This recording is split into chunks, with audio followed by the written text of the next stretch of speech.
as is the case in the secret documents we obtained with the insignia of the Illuminati. One was Stanislav Lunev, a former GRU colonel, who in 1992, after 20 years with the agency, would become Russia's highest-ranking military officer to defect. In his book and in an exclusive interview with us, Lunev gives a first-hand look into the GRU. Although his face was never shown, he would not even mention the Illuminati, although he never denied their existence or involvement in the GRU. He does, however, reveal some shocking facts. In the United States, I worked in Washington, D.C. operational area under the same cover as a TASS news agency correspondent. It's a very good cover because, you know, between journalists and spies, real spies, there are a lot of common, because all of them are looking for news and for real information. Once in position in the field, the GRU agents had various tasks.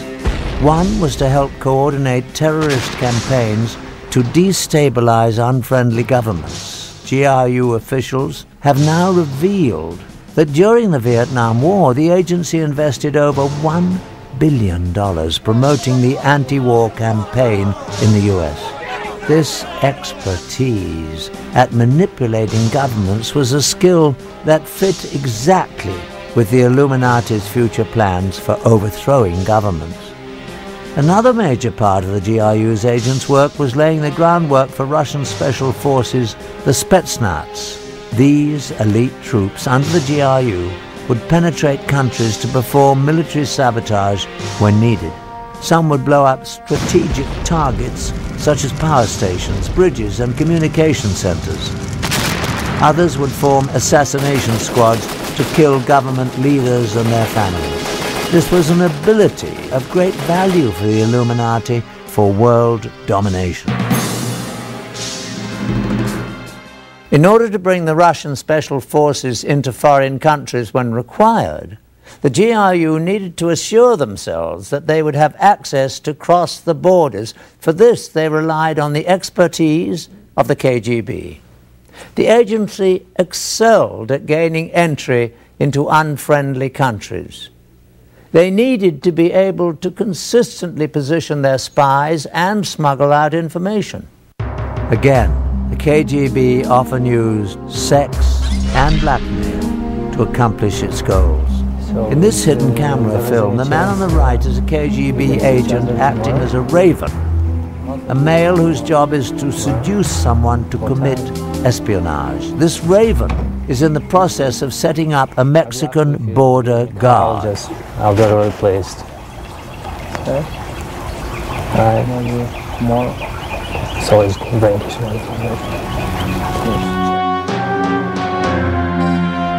Once this border guard was hooked, KGB agents could freely cross into the US from Mexico at this station. This information would then be passed on to the GRU, so they too could use the access to bring in agents and the Spetsnaz when they were called for.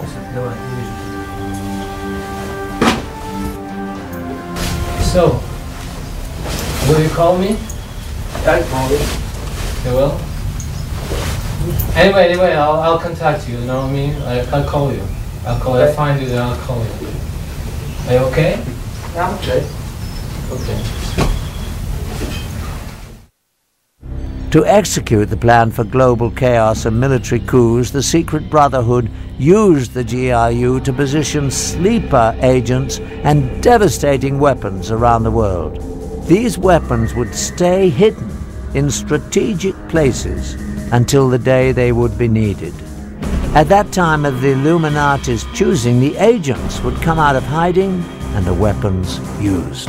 These special operation forces commanders are very highly trained military professionals, and they will come here when real tension would be in place. And they need to have very special weapon system to destroy very highly protected targets. So they will have nuclear weapons, chemical, biological, other weapon system. The most frightening weapons to be smuggled in were the small nuclear devices that have become known as the nuclear suitcase bombs. These weapons could be moved easily by one person, but had awesome destructive capabilities. Once they were in the US and other enemy countries, the weapons were hidden in safe places and could be retrieved in time of war. It is estimated that a frightening number of these nuclear devices were positioned in the US and other countries.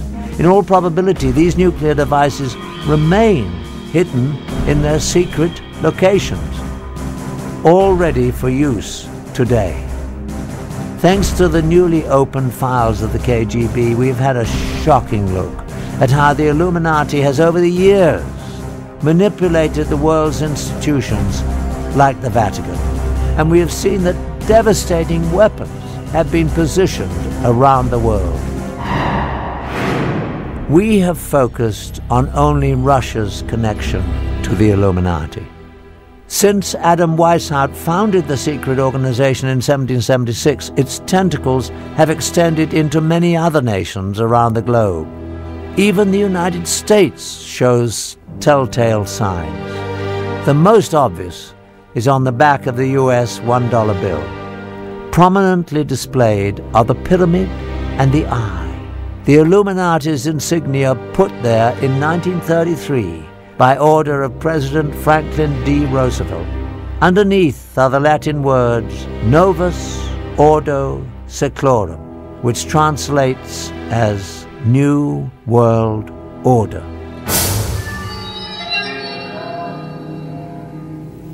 Can the unthinkable plan for Illuminati global domination be stopped? The only thing a secret society fears is being exposed.